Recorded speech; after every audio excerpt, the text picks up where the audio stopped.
नमस्कार, आप जुड़ चुके हैं दैनिक शिफ्ट टाइम से। मैं रश्मि शर्मा, कैमरामैन शुभम भगत के साथ। कोरोना महामारी वेव 2 यानी लहर 2 जो आई है, कोहराम मचाकर पूरे विश्व में रखा, पूरे देश में रखा और जम्मू कश्मीर में भी। कई लोग इसको अदरवाइज ले रहे हैं, कई लोग इसको नॉर्मल ले रहे हैं। अपनी जनता से बार बार अपने माध्यम से यही अपील करते हैं और समय समय पर आप तक अपडेट लाते हैं कि इसको मजाक में मत लीजिए। और जिस तरह से सरकार की ओर से जो कि प्रशासन की ओर से भी जो इंजेक्शंस का था, वैक्सीन लगानी है 45 या उससे ऊपर के लोगों को, जो वैक्सीनेशन लग भी रही थी। और उसके बाद जिस तरह से देखा कि मोस्टली जो केसेस आए हैं, जो जिस तरह से लगातार कल रात को भी, कल जम्मू में 13 मृत्यु हुई और कश्मीर में 19 का मृत्यु का आंकड़ा, एक दिन में बहुत बड़ा आंकड़ा। और कहीं ना कहीं चिंतापूर्ण स्थितियाँ हमारे सामने आन खड़ी हो रही है। साथ ही साथ कहेंगे कि जिस तरह से कहा गया था कि 45 और उससे ऊपर के लोग जो वैक्सीनेशन है, पर जो सामने बातें आई कि जो युवा है, यंग पीढ़ी को भी ये जो वायरस है ग्रस्त कर रहा है, कहीं ना कहीं उन पर ज़्यादा असर था। तो उसके चलते 1 जो मई है उससे लेकर आगे तक, जो 1 मई के बाद 18 से प्लस जो लोग हों वो जाकर वैक्सीनेशन ले सकते हैं। और इसको बार बार हम कहते हैं, इसको मजाक में मत लीजिए, इसको सीरियस लीजिए। वैक्सीनेशन कराने से हम ये नहीं कहते पूरे तौर पर कि आप कोरोना महामारी से आप बच जाएंगे, हम ये कहेंगे, पर उसका प्रभाव कहीं ना कहीं आपके शरीर पर बहुत ही कम पड़ेगा। और साथ ही बता के जो हॉस्पिटल्स की जो हालात है, गवर्नमेंट मेडिकल कॉलेज की बात करें, हर तरह के इलाज वहाँ पर किया जाता है। पर क्या वहाँ पर पहले से इस तरह की व्यवस्था थी कि जब कोरोना 2020 में कोरोना महामारी ने उस टाइम भी कोहराम मचाया था, और अब वेव जो 2 आई है, लहर 2 आई है, ये एक विकराल रूप धारण करके आई। क्या सरकार ने इस तरह के पहले से इंतजाम करके रखे थे, या प्रशासन ने, या गवर्नमेंट मेडिकल कॉलेज की इस तरह की व्यवस्था हो चुकी थी कि इस महामारी से लड़ने के लिए? क्योंकि जिस तरह से लगातार आप देख रहे हैं कि लोगों की शिकायतें हैं, ऑक्सीजन की कमी होती है, लोगों की मृत्यु भी हो रही है, लोगों को सही ट्रीटमेंट नहीं मिल रहा और आम जनता दरबदर है। ये भी एक ग्राउंड लेवल की रियलिटी जो हम अपनी जनता तक ला रहे हैं। और कहीं ना कहीं सरकार और प्रशासन को भी इससे अवगत कराना बहुत ही अनिवार्य है कि गवर्नर साहब ने पिछली बार 2020 में एक बार विजिट तो किया था, पर शायद हमारे जो गवर्नर साहब है, एक बार विजिट करके अपना दायित्व समझकर आराम से फिर दूसरे कामों में लग जाते हैं। गवर्नर साहब से अपील करते हैं, ये इस समय उन हॉस्पिटल्स में, खास करके गवर्नमेंट मेडिकल कॉलेज में विजिट करना, आपका वो भी सरप्राइज बार बार विजिट करना बहुत ही अनिवार्य हो गया, ताकि जिन लोगों के ऊपर दायित्व है वो अपना दायित्व जनता के तय सही से निभा सके। इसी सारे विषयों में आज हमारे साथ बात करने जुड़ चुके इंजीनियर ऋषि कलाम, जो एनसीपी से है, नेशनल जॉइंट सेक्रेटरी है और युवा नेता भी हैं। क्योंकि काफ़ी दफ़ा हमने देखा जब भी जनता को, युवाओं को इनकी ज़रूरत पड़ती है, हमेशा उनके साथ शाना बशाना खड़े हैं। ऋषि जी, आपका हमारे दैनिक शिफ्ट में बहुत बहुत स्वागत है। शुक्रिया मैम, शुक्रिया। ऋषि जी, शुरू में हमने जो पूरी तथ्य सामने लाए हैं, क्या वाकई आप इससे सहमत है? क्या वाकई हमारी सरकार और प्रशासन इस तैयार था कि कोरोना महामारी एक विकराल रूप लेने वाली है और शुरू में ही केसेस का आना ज़्यादा शुरू हो गया? क्या इतनी इंतजाम करने के लिए क्या सक्षम थी हमारी सरकार और प्रशासन? मैम, मुझे एक चीज़ बताइए, जब 1 साल पहले लॉकडाउन लगा, उसके बाद कोविड इतनी मतलब ऐसा रूप लिया, उसके बाद जो हमारी एडमिनिस्ट्रेशन है, उनको जो फास्ट ट्रैक पे काम करना चाहिए वो कहीं ना कहीं वो रह गया। जो उनको एडमिनिस्ट्रेशन को कड़े से कड़े कदम लेने चाहिए, जैसे आप ऑक्सीजन प्लांट की बात कर लीजिए, जीएमसी में एडमिनिस्ट्रेशन उस पर भी साइलेंट है। जो वेंटिलेटर्स है वो कहीं ना कहीं है ही नहीं, ना के बराबर है जीएमसी में। जम्मू की बात मैं कर रहा हूँ, ऑल ओवर इंडिया की तो है ही बुरी हालत, मैं जम्मू की बात कर रहा हूँ। कश्मीर की हालत देख लीजिए आप। मतलब आखिरकार कहीं ना कहीं एडमिनिस्ट्रेशन टोटली फ्लॉप रह गई। इधर एक ही चीज़ रहा, भारतीय जनता पार्टी की मैं बात करूँ, इलेक्शन, उनका मुद्दा ही रहा इलेक्शन। जब बंगाल और असम का इलेक्शन हुआ, उसके लिए टाइम था, वहाँ कोविड नहीं था, उधर कोविड कुछ भी नहीं था, कोई एसओपी, कोई गाइडलाइंस नहीं। या हमारे डॉक्टर जितेंद्र सिंह या हमारे कविंदर गुप्ता जी, मेयर साहब पार्टी मना रहे हैं रात को, जबकि नाइट कर्फ्यू था, एसओपी कहीं नहीं। आखिरकार एडमिनिस्ट्रेशन क्यों फ्लॉप है? आखिरकार जम्मू म्यूनसिपल कॉर्पोरेशन क्यों साइलेंट है? मुझे ये बताइए ना। यहाँ पे एक ही चीज़ है कि जो हमारे एलजी साहब कहना अच्छा नहीं लगता है, उनके पास फुर्सत है टूलिप गार्डन घूमने की, उनके पास फुर्सत है कश्मीर घूमने की, ठीक है, उनके पास ट्वीट करने का टाइम है। लेकिन खुद अगर वो एक बार विजिट करते, नरेंद्र मोदी जी कहते मैं देश का चौकीदार हूँ, ठीक है, तो एलजी साहब क्या है फिर? एलजी साहब भी तो हमारे इस स्टेट के इस टाइम चीफ मिनिस्टर में कहूँगा वही है। हमारी समस्या कौन सुनेगा? एलजी साहब सुनेंगे। लेकिन एलजी साहब भी शांत है, क्योंकि एलजी साहब जो है वो भारतीय जनता पार्टी के चाबी पे चलते हैं। जो भारतीय जनता पार्टी का इशारा होगा, जिस तरफ उनका जैसी चाबी चलेगी वैसे एलजी साहब। बाकी गवर्नर्स भी आए थे, पर हर कोई इस तरह। मुझे एक चीज़ बताइए ना, क्योंकि एलजी साहब के लिए मैं इसलिए ये वर्ड यूज़ कर रहा हूँ क्योंकि एलजी साहब भारतीय जनता पार्टी से बिलोंग करते हैं, एलजी साहब आरएसएस से बिलोंग करते हैं, एलजी साहब जो है वो किसी पार्टी का टैग है उनको, इसीलिए वो गवर्नर वो सीधे मतलब एक सिंपल किसी एडमिनिस्ट्रेशन से नहीं आए हैं, वो एक पॉलिटिकल पार्टी एक सेंट्रल मिनिस्ट्री से आए हैं, क्योंकि वो एज ए मिनिस्टर से पहले सेंटर में। लेकिन एलजी साहब से मैं ये कहना चाहता हूँ, जम्मू यूनिवर्सिटी के चांसलर आप हो, कॉलेजेस में प्रोटेस्ट हुए, जम्मू यूनिवर्सिटी में प्रदर्शन हुए, एलजी साहब चांसलर थे, लेकिन एलजी साहब ने कोई ट्वीट नहीं किया। डेली वेजर्स सड़कों पे थे, पीएचई डेली वेजर्स इस टाइम भी सड़कों पे, एस्टेट एम्प्लॉयज़ 12 दिन हंगर स्ट्राइक पे थे, एलजी साहब ने कोई ट्वीट नहीं किया। सीआईएसएफ के 90 दिन से थे, एलजी साहब ने कोई ट्वीट नहीं किया। आखिरकार एलजी साहब चाहते क्या है, क्योंकि एलजी साहब भारतीय जनता पार्टी के सेंटर की चाबी पे है। मुझे ये बताइए, हमें ऐसा लीडर नहीं चाहिए, हमें ऐसा एडमिनिस्ट्रेटर नहीं चाहिए जो किसी की चाबी पे चले। हमें सत्यपाल मलिक जी आज भी बढ़ चढ़ के बोलते हैं सीधे भाजपा के खिलाफ, क्यों ओपनली बोलते हैं, क्योंकि उनको जहां कमी लगती है वो बोलते हैं। वैसे ही एलजी साहब से मैं ये कहना चाहता हूं, आप नींद में है, आप थोड़ा जागिए। जम्मू कश्मीर के अवाम जो है वो आप पे भरोसा कर रहे हैं, लेकिन आप कहीं ना कहीं उनको फिर से वो कहीं दर्शा रहे हो कि मैं आरएसएस का बंदा हूं, मैं भारतीय जनता पार्टी का बंदा हूं, मेरे को जो रविंदर रैना डिक्टेट करेगा, मेरे को जो भारतीय जनता पार्टी के लीडर डिक्टेट करेंगे, मैं वही काम करूंगा। आम जनता की कौन सुनेगा? जो समस्या है, तो मैं आपको बोल रहा हूँ, अच्छे में बड़ा विकराल रूप धारण किया है इस महामारी ने। हमें अपनी जनता को किस तरह से बचाना, किस तरह की सुविधाएं उनको हॉस्पिटल बताइए। फादर ऑफ मतलब जम्मू के फादर कौन है इस टाइम? मेयर साहब। तो मेयर साहब सोए हैं, क्या चाहिए मेयर साहब को? मुझे ये बताइए, उनके पास पावर है। मेयर साहब का ये फर्ज बनता था कि जितने भी कॉर्पोरेटर्स, चाहे वो भारतीय जनता पार्टी के, चाहे कांग्रेस के या इंडिपेंडेंट है, उनको बुला के मीटिंग करवा के उनको जिम्मेदारी देना, अपनी अपनी जिम्मेदारी देना, एनजीओज को बुला के एनजीओज को जिम्मेदारी देना, सोशल एक्टिविस्ट को बुला के जो काम करना चाहता है ओपनली पेपर पे दे, ओपनली दे कि जो काम करना चाहता है कोविड में हमारे साथ जुड़े। जो ऑर्गेनाइजेशन हमारे साथ, हम आज भी जुड़ने के लिए तैयार है, और पिछले में भी हम इंडिपेंडेंटली हर एक जुड़ा। लेकिन मेयर साहब नहीं, मेयर साहब भी हज़ारों करोड़ रुपए जम्मू म्यूनसिपल कॉर्पोरेशन को आ रहे, कहाँ जा रहे? मेयर साहब के घर में जा रहे हैं या जम्मू म्यूनसिपल कॉर्पोरेशन के घर में जा रहे हैं, उनके एम्प्लॉयज़ के कहाँ जा रहे हैं? ये स्मार्ट सिटी की बात करते हैं, स्मार्ट सिटी में डोगरी लैंग्वेज गायब है, क्यों डिस्क्रिमिनेशन, क्यों साइलेंट है मेयर साहब? और मेयर साहब कुछ नहीं कहते। डिप्टी मेयर की तो बात ही नहीं, वो तो ईद के चांद है, वो कभी नज़र ही नहीं आती है। ठीक है, मैं क्लियर। हमारे दो एमपी है, वो कहाँ है? जुगल किशोर शर्मा जी, वो कहाँ है? ये हमारी बदकिस्मती है, हमारे एमपी जुगल किशोर शर्मा जैसा बंदा है, मुझे ये बताइए, जो कि पुंछ से लेके जम्मू तक एमपी है, लेकिन कुछ भी नहीं, उसने आज तक विजिट नहीं किया राजौरी में, उसने आज तक सुंदरबनी अखनूर कहाँ है? वो जो जिस अवाम ने उनको वोट दिया, आज उन्हीं के लिए कुछ नहीं। डॉक्टर जितेंद्र सिंह खुद बस ट्वीट कर देते हैं, हम जी कोविड पेशेंट हो गए हमारे, आप जी फिलहाल निकलेंगे नहीं। आखिरकार क्या मजाक है ये मजाक नहीं है। जब तुम्हारे पास बंगाल जाने के लिए फुर्सत थी डॉक्टर जितेंद्र सिंह को, लेकिन यहाँ उनके घर के बाहर सीआईएसएफ के एस्पिरेंट से उनसे मिलने के लिए वक्त नहीं था, और तुम जम्मू भी आके मीडिया जो कि दिन और रात यहाँ काम कर रहे हैं, उनकी सुरक्षा के लिए क्या है मुझे बताइए? उन पे अटैक हो रहे हैं, उनके लिए कोई हेल्थ इंश्योरेंस नहीं है। भगवान ना करे किसी मीडिया की डेथ होती है कोविड में, कौन रेस्पॉन्सिबिलिटी लेगा? क्या मिलेगा उसको? जिस कोविड पेशेंट की डेथ होती है उसको सरकार क्या दे रहे? सरकार तो दावा कर रहे हैं हम 4 लाख 5 लाख दे रहे, कहाँ है? कुछ भी नहीं है। भारतीय जनता पार्टी या इन लीडर्स का कोई बीमार होता है कोविड के दौरान, उसको ये नारायणा लेते हैं, उसको ये वीआईपी ट्रीटमेंट देते हैं, और आम जनता को कहते हैं नहीं जी सरकारी अस्पताल में। और शर्म आनी चाहिए हमारे एलजी साहब को, जो कि ये कहते हैं फारूक साहब को वहाँ जाके कि आपको बेटर ट्रीटमेंट मिलेगा, आप प्राइवेट हॉस्पिटल में चले जाइए। इसका मतलब तुम्हें जम्मू कश्मीर के डॉक्टरों पर भरोसा ही नहीं है। तुम्हें पता है कि तुम्हारी हमारी हैसियत क्या है, हमने काम कैसा किया है सरकारी हॉस्पिटल में, इसलिए तुम उनको सजेस्ट करते हो प्राइवेट में जाओ। इसका मतलब आम जनता जो कोई प्राइवेट में जाएगा, वो गवर्नमेंट में जाएगा, वो मर भी जाए, उसकी कोई कदर ही नहीं है, कोई वैल्यू नहीं है। तो आखिरकार क्या चाहते हो आप? बिल्कुल ऋषि जी, ये कोविड की बात, साथ ही साथ बताना चाहेंगे कि आज तीसरा दिन लगभग हो गया जो यहाँ पे ट्रांसपोर्टर्स की स्ट्राइक को लेकर। जब बाज़ार एसोसिएशन के एलजी महोदय से एक उच्च स्तर की मीटिंग होती, जिसमें जो कि वेयर हाउस ट्रेडर्स एसोसिएशन के या हमारे ये कहेंगे चैम्बर ऑफ कॉमर्स के लोगों को बुलाया था, फिर ट्रांसपोर्टर्स को क्यों नहीं बुलाया गया? वाकई इस तरह के कोई आदेश निकालने थे, क्योंकि आज खफा है ट्रांसपोर्टर्स।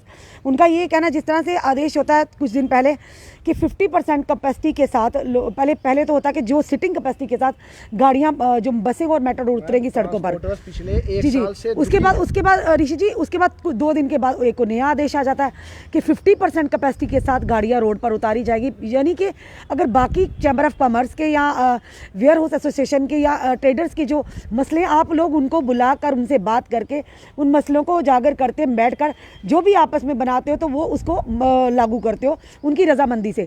क्या ट्रांसपोर्टर्स का को उनके जो अध्यक्ष हैं या उनके जो लीड कर रहे हैं, क्या उनके साथ इस तरह की बात कर फिर इस तरह का फैसला थोपना, क्या ये नाइंसाफ़ी नहीं कहेंगे कि आज 3 दिन से लगा 3-4 दिन से जनता तो हमारी ऑलरेडी सफ़र कर रही है, और वो सड़कों पर लोग कहाँ कहाँ से आ रहे, पैदल चल रहे हैं। आप देख रहे हैं सड़कों पर सन्नाटा है, हर एक के पास प्राइवेट गाड़ियाँ नहीं हैं। तो पर उनका ये कहना है जब तक 50% किराया नहीं बढ़ाया जाएगा हम भी गाड़ियाँ नहीं उतारेंगे। तो क्या कहेंगे इसके बारे में? ट्रांसपोर्टर्स पिछले 1 साल से उनकी बुरी कंडीशन है। आप देखिए, उनको टोकन भी भरना है, उनको इंश्योरेंस भी देना है, गाड़ियों की लाइफ भी बढ़ानी है, कंडक्टर को पैसा देना है, उनको ड्राइवर को सैलरी देनी है। वो कहाँ से देंगे मुझे ये बताइए ना। पेट्रोल की, डीजल की कीमतें देखिए आप। तो आखिरकार सरकार क्या चाहती है मुझे बताइए। वो ट्रांसपोर्टर्स के लिए वो कहते हैं कि हम जी करेंगे करेंगे, पिछले साल से कह रहे करेंगे। उनके लिए गवर्नमेंट एक एड क्यों नहीं दे रही है ताकि उनको भी हेल्प मिले, उनके लिए सपोर्ट? क्या ये खाली बात ट्रांसपोर्टर्स की नहीं है, उनके साथ अगर कोई मेटाडोर है, उसके साथ कोई कंडक्टर है, कोई ड्राइवर है, उसका परिवार जुड़ा है, 4-4 5-5 मेंबर जुड़े। आप देखिए कितने लोगों के लिए रोजी रोटी की बात है। लेकिन गवर्नमेंट साइलेंट है, गवर्नमेंट कुछ नहीं कर रही है। आपको तो फिर मैं बोल रहा हूँ ये गूंगी बहरी सरकार है, यहाँ कुछ नहीं होना है। जब तक भारतीय जनता पार्टी की सरकार सेंटर में है और यहाँ एलजी साहब है, यहाँ कुछ नहीं होगा। किसी की कोई आम जिस तरह से अब कंप्लीट लॉकडाउन है, जो सैटरडे और संडे का हम आपको बता रहे हैं, कंप्लीट यानी लॉकडाउन कर दिया गया। ट्रेडर्स द्वारा भी कहा गया कि बिल्कुल बंद कर दिया गया। जनता भी कहीं ना कहीं उनका पालन भी कर रही है क्योंकि जान को बचाना है हमें। पर सबसे बड़ी बात, कई दुकानदारों में रोष देखने को मिला कि अल्टरनेट डे पर दुकान खोलने पर उनका ये कहना है कि महीने में टोटल 12 दिन दुकानें खुलेंगी हमारी। तो कहीं ना कहीं उनको बहुत बड़ा लॉस, एक तो महामारी की वजह से वैसे ही, और ट्रांसपोर्टर की स्ट्राइक। जो गरीब तबके लोग हैं, सब कोई बड़े बिजनेसमैन नहीं है। जो दुकान वाले हैं, कोई मोबाइल शॉप है, कोई किराना शॉप है, कोई रेडीमेड गारमेंट्स है, मुझे ये बताइए उसके पास एक बंदा काम भी कर रहा है, उसको भी सैलरी देनी है, उसको किराया भी दुकान का देना, कहाँ से देगा मुझे बताइए। सरकार क्या कर रही है? सरकार तो कहते हैं युवाओं के लिए रोजगार देंगे, युवाओं के लिए बहुत कुछ स्कीम्स देंगे, कहाँ है? कोविड में आप हेल्प नहीं कर पा रहे हो तो फिर कब करोगे? युवाओं के लिए आप छोटा मोटा कोई इंस्टेंट मतलब कोई 50,000 तक का, 40,000 तक का कोई लोन स्कीम ही कर देते। जो बेरोजगार है उनके लिए कुछ कर देते। मुझे ये बताइए, कुछ भी नहीं कर रहे। दुकान वालों ने अच्छा डिसीजन लिया, मैं वेलकम करता हूँ। लेकिन कुछ ऐसे लोग हैं जो इसी पे रोजगार डिपेंडेंट है, वो क्या करेंगे मुझे बताइए। लेबर क्लास की बात कर लीजिए, वो क्या करेंगे? तो एसआरटीसीज़ की बसेस है, गवर्नमेंट मुझे बताइए एसआरटीसीज़ की बसेस जम्मू सिटी में तो चला रहे हैं, लेकिन जो आउटर एरियाज़ है वहाँ क्या है? जानीपुर एरिया देखिए, तालाब तिलो देख लीजिए, बाकी एरियाज़ देख लीजिए, मड साइड देख लीजिए, वहाँ तो कोई सुविधा ही नहीं है बसेस की। कल मुझको मतलब शर्म आ रही है ये कहने में कि डिपार्टमेंट ऐसी हद है कि बस 2-2 3-3 घंटे से एक पेशेंट खड़ा था बख्शी नगर के पास, उसको आगे फर्दर ट्रीटमेंट के लिए जाना था, एक्सरे करना था, बाकी ट्रीटमेंट था, कहाँ जाता?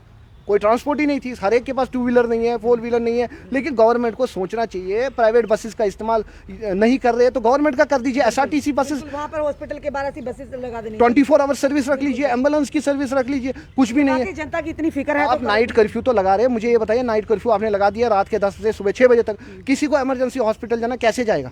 ना ऑटो सर्विस है, ना उसके पास मेट्रो सर्विस है, ना उसके पास 2 व्हीलर 4 व्हीलर कुछ नहीं है, वो कैसे जाएगा? पेशेंट तो मर जाएगा। लेकिन गवर्नमेंट के पास ना प्रॉपर प्लानिंग है, ना मिशन है, ना विजन है। ये चीज़ मैं आपकी चैनल के माध्यम से ये कहना चाहता हूँ कि गवर्नमेंट एडमिनिस्ट्रेशन जो सोई है, जो हमारे एलजी साहब ने 3-3 4-4 अपने एडवाइज़र बनाए हैं, उनको ग्राउंड में बोलो जाने के लिए, लोगों की समस्या सुने, ओपन दरबार। जब हम लोग, जब मीडिया कर्मी सारे जा रहे हैं तो उनको जाने में क्या दिक्कत है? वो उनको खतरा ज़्यादा, क्योंकि बाकी वालों को खतरा नहीं, क्योंकि उनको सिर्फ रिबन काटने के लिए और इनॉग्रेशन करने के लिए रखा हुआ है। इनॉग्रेशन के लिए रखा गया है, उनको बड़े राजभवन से ट्वीट करने के लिए, बस इसी काम के लिए। उनको वहाँ जाना है जहाँ उनको बेनिफिट है। मैं तो ओपनली कहूँगा वो वहाँ जाएंगे जहाँ उनको पता है हमें कुछ बेनिफिट मिलेगा कल को इस बंदे से। ऐसे क्यों नहीं वो जा रहे? आम जनता की समस्या क्यों नहीं सुन रहे? जाके सिटी में सुने कि जो शॉपकीपर्स है, जो दुकानदार है, उनकी क्या समस्या है, ट्रांसपोर्टर्स की क्या समस्या है। लेकिन कोई सुनता ही नहीं है। तो आखिरकार चाहते क्या है ये मुझे समझ नहीं आ रहा है। क्या क्या कहना चाहेंगे जम्मू कश्मीर की जनता को?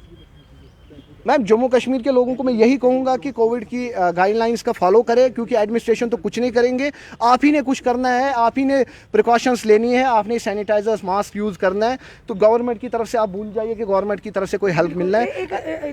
ऋषि जी, बात है कि जिस तरह से बैटरी वाली बसेस भी शुरू की थी गवर्नमेंट की तरफ से, बड़े उसके प्रोपेगेंडे आए थे, बड़े ज़्यादा इनको हाईलाइट किया था, प्रमोशन किया था, बैटरी की बसेस चल रही, बड़ा आरामदायक बताया था सवारियों। आज वो बसेस कहाँ हैं? आज तो वो बसेस कोई दिख नहीं रही है। एडमिनिस्ट्रेशन डीसी साहब देंगे, डिवीजनल कमिश्नर देंगे। ये बड़ा सवाल है ना कि अगर वाकई ट्रांसपोर्टर्स की स्ट्राइक है, जनता को असुविधा का सामना करना पड़ा है, गरीब लोग हैं जिनके पास गाड़ियां नहीं है, जिनको हॉस्पिटलाइज करना पड़ता है, वो लोग तो ऐसे ही मर जाएंगे। पर सबसे बड़ी बात, अगर बैटरी वाली बसेस सरकार की तरफ से, बड़ा ही प्रशासन की तरफ एक अहम कदम निकाला था, आज तक वो 2 दिन ही दिखी, उसके बाद तो बसेस दिखी नहीं हमें। वही मैं कह रहा हूँ, यहाँ पे होता कुछ है, इम्प्लीमेंट कुछ नहीं होता है। बड़े बड़े दावे तो करते हैं, हमने विकास किया वो किया। जब रविंद्र रैना जी से, जो हमारे इस टाइम पावर में है, मैं कहूँगा क्योंकि केंद्र सरकार उन्हीं की है, उनसे सवाल करो तो वो बचते हैं उससे सवाल से। क्यों? भारतीय जनता पार्टी के लीडर से सवाल पूछो, वो चुप। मेयर साहब से पूछो आप जाके, कुछ भी नहीं। आखिरकार ये क्या चाहते हैं, जनता को मार रहे। जम्मू कश्मीर की सरकार, जम्मू कश्मीर में जब से 370 इनने हटाया तब से यहाँ सब लोग दुखी है। विकास के नाम पे इनने लॉलीपॉप दे दिया, बड़ी बड़ी इंडस्ट्रीज आएंगे, विकास होगा। विकास अच्छे दिन अगर आए हैं भारतीय जनता पार्टी के लीडर्स का। ऋषि जी, क्या सत्य दिखाना कोई गुनाह है या कोई पाप है? अगर सत्य दिखाया जाता है मीडिया के माध्यम से, जो रियलिटी है, ग्राउंड रियलिटी की, आखिर जनता किस तरह से जूझ रही, किस तरह से इंतजाम सरकार के और प्रशासन के द्वारा किए गए, अगर ये कारकर्दगी उनकी दिखाया जाए, आईना दिखाया जाए कि वाकई कहाँ पे वे विफल है। जो मीडिया सच दिखाएगा उसको या तो एफआईआर लगाएंगे उस पर, या तो उसको ब्लैक लिस्ट कर देंगे, या तो उसको अपने ऑफिस में आना बंद कर देंगे, या तो भारतीय जनता पार्टी कहेंगे इस मीडिया वाले को कोई इंटरव्यू नहीं देगा, इसको हमारे ऑफिस में परमिशन नहीं है, या तो उस पर कोई एफआईआर लगा दो, या तो ये चैनल ही बंद कर दो। यही इनके पास हो गया, क्योंकि ये सच दिखाएंगे नहीं, ये अपना करप्शन थोड़ी दिखाएंगे हमने घोटाला किया है। इन्होंने क्या किया, ये कहते कांग्रेस ने 70 साल लूटा, तुमने क्या किया? तुमने तो 6 साल में कोई कमी नहीं रखी। मोदी जी को शर्म नहीं है, मास्क पहन के आते हैं मन की बात में और ओपनली बंगाल में घूमते हैं। ऐसे ही बंगाल में जब रैली करा रहे 5-5 लाख लोगों की, 2-2 लाख लोगों की, तब वो नहीं देखते ये 2 लाख लोगों को कोविड नहीं होगा। अमित शाह जी नहीं देखते और मन की बात में आके ऐसे मास्क पहनते, गमछा पहन के आ जाते हैं। ऋषि जी, जिस तरह से जम्मू में लॉकडाउन की स्थिति बन रही है, जब वीकेंड लॉकडाउन करने अल्टरनेट दुकानों का कर दिया है, ऐसे भी लोग हैं जो बेचारे छोटी दुकानें को। प्रेजेंट रूल सबसे बेस्ट है। एलजी साहब को हम हाथ जोड़ते हैं, हम जम्मू कश्मीर के लोगों को माफ कर दीजिए। आपने जितना बेड़ा करना था वो आपने कर दिया। अब हमें जम्मू कश्मीर डेली वेजेस की तरफ तो आपने देखा नहीं, आम जनता की तरफ आपने देखा नहीं, जम्मू कश्मीर के लोगों की तरफ आपने देखा नहीं, यूथ सफर कर रहे हैं उनकी तरफ देखा नहीं आपने। कश्मीरी पंडित पिछले 35 साल से सफर कर रहे हैं, जब से आपकी सरकार है 7 साल से क्या किया आपने? कुछ नहीं किया। बस ऐसे कश्मीर के लोगों के लिए क्या किया आपने? कौन सी डेवलपमेंट हुई है? अब हम हाथ जोड़ के एलजी साहब से कहते हैं हमें बख्श दीजिए और आप इस रियासत को माफ़ कर दीजिए, हमें यहाँ प्रेसिडेंट रूल दे दीजिए, वो हमारे लिए बेस्ट है। इलेक्शन तो ये करवाएंगे नहीं भारतीय जनता पार्टी, क्योंकि ये वेट कर रहे हैं कि पहले रिजल्ट बाकी स्टेट्स में क्या आएगा तब हम यहाँ इलेक्शन कराएंगे। इनको पता है कि इलेक्शन किस बेस पे कराएंगे। जनता के साथ इन्होंने धोखा किया है, जनता के साथ विश्वासघात किया है, तो इनको वोट कौन देगा?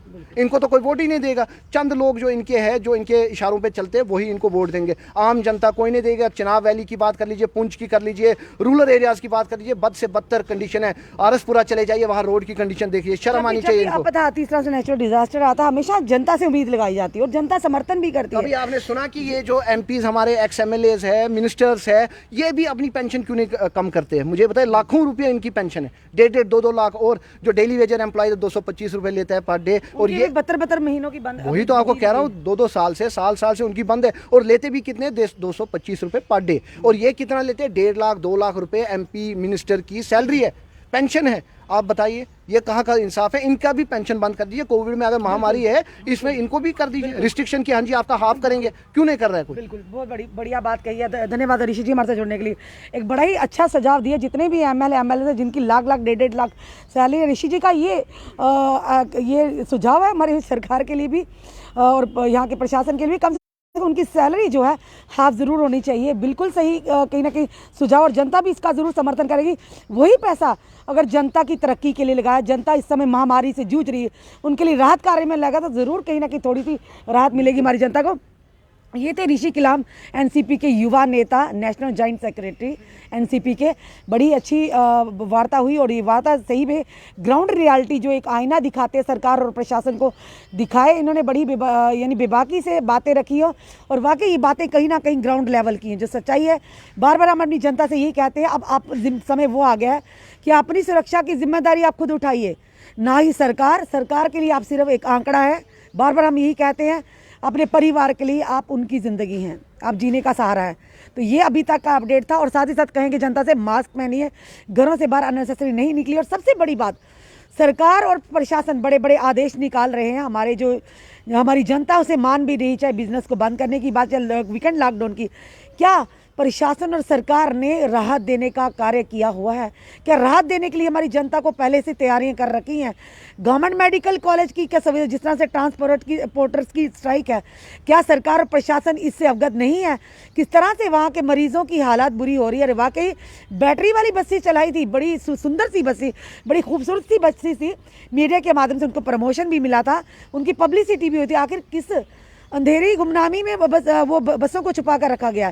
क्या इस समय जो मुश्किल में, दुविधा में ट्रांसपोर्टर्स की स्ट्राइक से हमारी आम जनता जूझ रही है, और खास करके जो हॉस्पिटल्स में लोग हैं वो जूझ रहे हैं, दूर दराज से आए हुए, क्या ये बसेस उन काम में नहीं आ सकती? ये बड़ा सवाल है। आखिर कहाँ गई वो बसेस?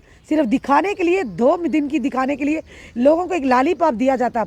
उसके बाद आहिस्ता आहिस्ता जब लालीपॉप ख़त्म, इन लोगों की सुविधाएं भी ख़त्म और जो दिया था वो भी वापस ले लेते हैं। ये बहुत बड़ा सवाल है भाजपा सरकार से और केंद्र सरकार से, आखिर कब तक ये जो कोरोना महामारी की जो मार है, एक विकराल रूप धारण, क्या इसकी पहले से तैयारी कर रखी थी हमारी सरकार और प्रशासन ने? अगर ऐसा होता तो आज वीकेंड लॉकडाउन और हॉस्पिटल्स की ये हालत ना होती। ये बहुत बड़ा सवाल है। माननीय गवर्नर साहब से हम यही कहेंगे, गवर्नर साहब अब थोड़ा सा निकलिए, आपने जो बाकी वाले कार्यों को छोड़कर, चाहे वो इनॉग्रेशन हो चाहे कुछ भी हो, उनको निकल कर ज़रा कम से कम गवर्नमेंट मेडिकल की हालत को देखिए थी।